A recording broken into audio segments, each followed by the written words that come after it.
Hello everyone, देखिए अब next topic करते हैं हम zener diode as a voltage regulator. देखो जीनर डायोड हमने इससे पिछले वीडियो में किया हुआ है, ठीक है। Zener diode as a voltage regulator के लिए देखो ये सर्किट लगा हुआ है। देखो इसमें क्या है, जीनर डायोड लगी हुई है और इसके साथ सीरीज में ये हमारे पास एक ड्रॉपिंग रेजिस्टेंस लगा हुआ है, ठीक है। सीरीज में है तो आर एस लिखा हुआ है, ड्रॉपिंग रेजिस्टेंस जहाँ वोल्टेज ड्रॉप होगी, ठीक। और एक ये लोड रेजिस्टेंस लगा होता है इसके पैरेलल में, जीनर डायोड के पैरेलल में एक लोड रेजिस्टेंस लगा होगा, ठीक है। इसके क्रॉस हम आउटपुट लेंगे लोड रेजिस्टेंस के क्रॉस, और अनरेगुलेटेड जो हम डीसी देंगे इनपुट वोल्टेज वो अक्रॉस दिस जीनर डायोड देंगे। समझ रहे हो इतनी बात, ठीक है। इनपुट वोल्टेज हम किसके क्रॉस दे रहे हैं, जीनर डायोड के, और जो आउटपुट वोल्टेज ले रहे हैं वो किसके क्रॉस ले रहे हैं, लोड रेजिस्टेंस के क्रॉस। क्लियर। और जीनर डायोड के साथ ये ड्रॉपिंग रेजिस्टेंस सीरीज में होता है और ये लोड रेजिस्टेंस के साथ पैरेलल में होता है। ये बात क्लियर है, ठीक है। अब वर्किंग को समझते हैं। देखो इसकी वर्किंग बहुत ही सिंपल है। ये ड्रॉपिंग रेजिस्टेंस क्या करने वाला है, देखो अनरेगुलेटेड डीसी इनपुट वोल्टेज है, इसका मतलब यहाँ पर फ्लक्चुएटिंग इनपुट है हमारे पास, और हम यहाँ रेगुलेटेड लेना चाहते हैं, मतलब कांस्टेंट लेना चाहते हैं, ठीक है। जैसे मान लो इसमें एक एग्जांपल लेके चलते हैं। हमें इक्वेशन पता है V इजकल टू में E माइनस में IR, ये होती है इक्वेशन, ठीक है। अगर याद हो आपको, यूनिट सेकंड में हमने पढ़ी थी ये, ठीक, पोटेंशियल के लिए। तो यहाँ पर देखो जरा, ये वाली V क्या है हमारे पास, मान लो ये आउटपुट वोल्टेज है और ये वाली E हमारे पास ये इनपुट है। क्लियर। अब हम क्या चाहते हैं, हम चाहते हैं कि रेगुलेटेड वोल्टेज जो मिले हमें वो 10 की मिले, ठीक है। तो देखो जरा मैं इसमें कुछ केस लेके चलता हूँ। यहाँ पर देखो E अगर हम इसमें मान लें कि पहले आ गई हमारे पास 15 की, ठीक है, 15 की आई है माइनस में, और जो करंट आ रहा है, ये वाला जो करंट है हमारे पास, ये आ रहा है मान लीजिए 5 एम्पियर का, ठीक है। तो ये आ गया 5, और ये रेजिस्टेंस है मान लो 1, ठीक है, 1 वैल्यू है। तो 5 इंटू 1 कितना हो गया है, ये बताओ जरा।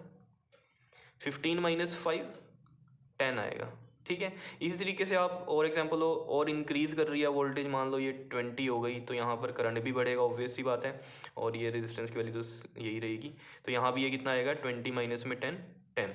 ऐसी वोल्टेज अगर 25 आ गई, फिर क्या होगा, ये करंट भी बढ़ेगा, और ये 1 रेजिस्टेंस की वैल्यू हो गई यहाँ पर, तो ये भी कितना आएगा, आप देख लो, ये 10 ही आएगा। समझ रहे हो बात को, क्लियर हो रही है कहानी, ठीक है। देखो ना, ये वाला IR कौन सा है, यहाँ पर जो वोल्टेज ड्रॉप हो रही है आपके पास, ठीक है, फिर इसके क्रॉस मिलेगी ना ये चीज़। बात समझ रहे हो या नहीं। वोल्टेज ड्रॉप यहाँ होगी कुछ, और इसके क्रॉस वोल्टेज मिलेगी, क्यों, क्योंकि ये दोनों किस में है, सीरीज में है। तो सीरीज में आपको पता है वोल्टेज डिवाइड होती है, ये चीज़ तो पता है ना। करंट तो सेम रहता है लेकिन वोल्टेज क्या होती है, डिवाइड होती है। तो वोल्टेज डिवाइड होगी, वो कैसे होगी, कुछ यहाँ ड्रॉप होगा फिर यहाँ मिलेगी उसके बाद। तो यहाँ पर हम 10 ही लेना चाहते हैं, ये ड्रॉपिंग रेजिस्टेंस यहाँ पर ड्रॉप कर लेगा वोल्टेज, और आगे उतनी ही देगा जितनी उसको चाहिए। समझ रहे हो इतनी बार। तो ये जीनर डायोड को इस तरीके से हम सर्किट में लगाते हैं कि रेगुलेटेड वोल्टेज मिले। तो ये देखो जरा, ये हो गया हमारे पास, ये 25 का हो गया। और जैसे एक और ले लो एग्जाम्पल, 30 का ले लो। 30 है तो करंट भी बढ़ेगा, वोल्टेज बढ़ाओगे तो ऑब्वियस सी बात है करंट भी तो बढ़ता है ना। तो हम यहाँ वैसी एग्जाम्पल ले रहे हैं कि ये 20 का हो गया, और ये कितना आ रही है, देखो रेगुलेटेड वोल्टेज 10 की ही आ रही है। फिर 35 ले लो और ये बढ़ा दो करंट 25, तो ये भी देख लो। बात समझ रहे हो ना। वोल्टेज अगर यहाँ फ्लक्चुएट हो रही है, कम हो रही है तो करंट कम, और ज़्यादा हो रही है तो करंट ज़्यादा, तो उसके अकॉर्डिंग ही फिर वोल्टेज ड्रॉप भी क्या होगी।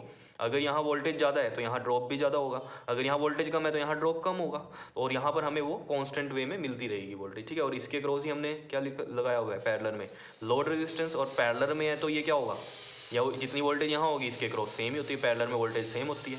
और ये हमारे पास यहाँ पर क्या हो जाएगी, लोड रेजिस्टेंस के क्रॉस हम जो वोल्टेज लेंगे ये कैसी है हमारे पास, अब ये रेगुलेटेड वोल्टेज मिलेगी। और आप कोई भी डिवाइस लगा सकते हो उसको, ठीक है ना, उससे क्या होगा, वो ख़राब नहीं होगा, ठीक है। तो अलग अलग रेंज के लिए जीनर डायोड बनती हैं। जैसे मान लो 31 वोल्ट पे आपको सेट करनी है, 30 पे सेट करनी है, उसके अकॉर्डिंग ही जीनर डायोड डिज़ाइन की जाती है। समझ रहे हो इतनी बात, ठीक है। तो यहाँ से देखो, अब इससे अगर आपको ये चीज़ समझ में आए, ये वाला रेफरेंस पॉइंट लो यहाँ से, ठीक। देखो वोल्टेज 25 आ रही है, ठीक है, तब भी हमें 10 ही मिली, क्योंकि यहाँ करंट हमारा 15 है और रेजिस्टेंस की वैल्यू 1 है, ठीक है। अब देखो जरा, वोल्टेज इंक्रीज होगी, फ्लक्चुएटिंग में वोल्टेज की, और ये इंक्रीज हो रही है 30 की, तो करंट भी बढ़ेगा, तो यानी कि ये वोल्टेज ड्रॉप भी बढ़ गया IR वाला। देखो ना, पहले 15 था वोल्टेज ड्रॉप, अब कितना हो गया, टोटल 20 का ड्रॉप हो गया, तो आउटपुट वोल्टेज वही 10 मिल रही है। फिर इंक्रीज हुई तो करंट भी इंक्रीज होगा, तो ऑब्वियस बात है ड्रॉप इंक्रीज होगा, तो ये इसमें से माइनस करके 10 का ही रहने वाला है वोल्टेज, आउटपुट वोल्टेज।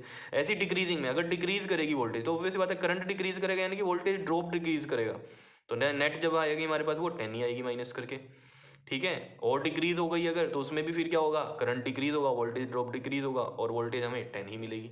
कितनी बात समझ में आई है। इस तरीके से ये वर्किंग चलती है। तो कहानी सिंपल सी है, यहाँ पर जो ये अनरेगुलेटेड सप्लाई है हमारे पास, ये अगर बढ़ेगी तो यहाँ करंट बढ़ेगा, और ये क्या होगा, ड्रॉप यहाँ बढ़ेगा, उसकी वजह से क्या होगा, नेट वोल्टेज यहाँ हमें कांस्टेंट मिलने वाली है। और अगर यहाँ सप्लाई हमारी घटेगी तो ये करंट भी कम होगा और वोल्टेज ड्रॉप भी कम होगा और नेट वोल्टेज वही रहने वाली है। ये मैंने आपको एग्जांपल से समझाई भी है कहानी, ठीक है। तो बहुत ही ईजी सा था ये, ठीक है। तो zener diode as a voltage regulator पढ़ लो जल्दी से, क्या कह रहा है। This is the most important application of the zener diode, मतलब यूज जीनर डायोड का, ठीक है। एज अ वोल्टेज रेगुलेटर हम यूज कर रहे हैं इसका। And it consist of zener diode with dropping resistance RS, ये ड्रॉपिंग रेजिस्टेंस है in the series, and a load resistance in parallel, and this load resistance इसके साथ क्या है, पैरेलल में है। And a fluctuating input, fluctuating ये unregulated input is provided across the zener diode, zener diode के across हम प्रोवाइड कर रहे हैं ये। Whereas the output is taken across the load resistance, ये जो आउटपुट ले रहे हैं हम ये किसके अक्रॉस ले रहे हैं, लोड रेजिस्टेंस के अक्रॉस ले रहे हैं, ठीक है। वर्किंग समझ लेते हैं, ये मैंने आपको बता भी दिया, एक बार यहाँ से पढ़ लेते हैं। देखो क्या है वर्किंग के अंदर कि when the input voltage increases beyond a certain limit the current through the circuit rises, जैसे मैंने अभी आपको बताया करंट भी राइज करेगा, ठीक है, sharply causing a sufficient increase in the voltage drop, और उसकी वजह से क्या होगा, सफिशिएंट इंक्रीज होगा वोल्टेज ड्रॉप में। ऑब्वियसली बात है, देखो यहाँ करंट बढ़ रहा है तो ये पूरा का पूरा IR वोल्टेज ड्रॉप ही था, ये भी तो बढ़ रहा था यहाँ पर, ठीक है, अक्रॉस द रेजिस्टेंस RS। दस the voltage across Zener diode remain constant, और इसके अक्रॉस क्या रहेगी फिर, वोल्टेज कांस्टेंट रहेगी। And also the output voltage remain constant eight VZ। क्या इतनी बात क्लियर है या नहीं। और ये VZ, ये वाली आउटपुट वोल्टेज है हमारी, ये VZ क्लियर है, ठीक। उसके बाद देखो क्या लिखा हुआ है, when the input voltage decreases. अब डिक्रीज वाला जैसे मैंने ये रेफरेंस वाला पॉइंट लिया था यहाँ से, ये वाला इंक्रीजिंग का बता दिया था आपको, और ये अगर ऊपर जाएंगे तो डिक्रीजिंग का बता दिया था, ठीक है। वही चीज़ है कि when the input voltage decreases, अब इनपुट वोल्टेज डिक्रीज कर रही है, देखो पहले 25 थी अब 20 हो रही है। Then the current through the circuit goes down sharply, अब क्या होगा, करंट भी डाउन होगा। अब ये देख लो, पहले 15 था करंट, अब कितना हो रहा है, 10 हो रहा है करंट, क्योंकि वोल्टेज कम होगी तो करंट भी कम हो गया, तो उसकी वजह से ड्रॉप भी कम होगा। 10 × 1 ये ड्रॉप हो गया हमारे पास, ये भी कम हो गया क्योंकि पहले 15 × 1 15 था, अब 10 है। तो वही लिख रहा है, causing a sufficient decrease in voltage across the resistance RS के अक्रॉस भी वोल्टेज डिक्रीज करेगी। एज अ रिजल्ट, अब देखो ना, ये RS के अक्रॉस ही वोल्टेज क्यों वो करेगी डिक्रीज, वोल्टेज का फॉर्मूला क्या होता है, IR ही होता है ना, तो ये वोल्टेज ड्रॉप हो गया वो IR, ठीक है ना, वोल्टेज का फॉर्मूला ही तो होता है यार ये, ठीक है। As a result the output voltage will again remain constant, और देख लो यहाँ पर उसकी वजह से क्या हो रहा है, वोल्टेज कम हो रही है, करंट कम हो रहा है, उसकी वजह से ड्रॉप कम हो रहा है, और वोल्टेज क्या मिल रही है आपको, कांस्टेंट ही मिल रही है। यही कंसेप्ट आपको मैंने समझाया है, ठीक है। तो बहुत ईजी सा डायग्राम है, ईजी सी वर्किंग है इसकी, तो ये बहुत इंपॉर्टेंट टॉपिक है, zener diode as a voltage regulator. आ गया होगा समझ में, ठीक है। Okay ji, thank you.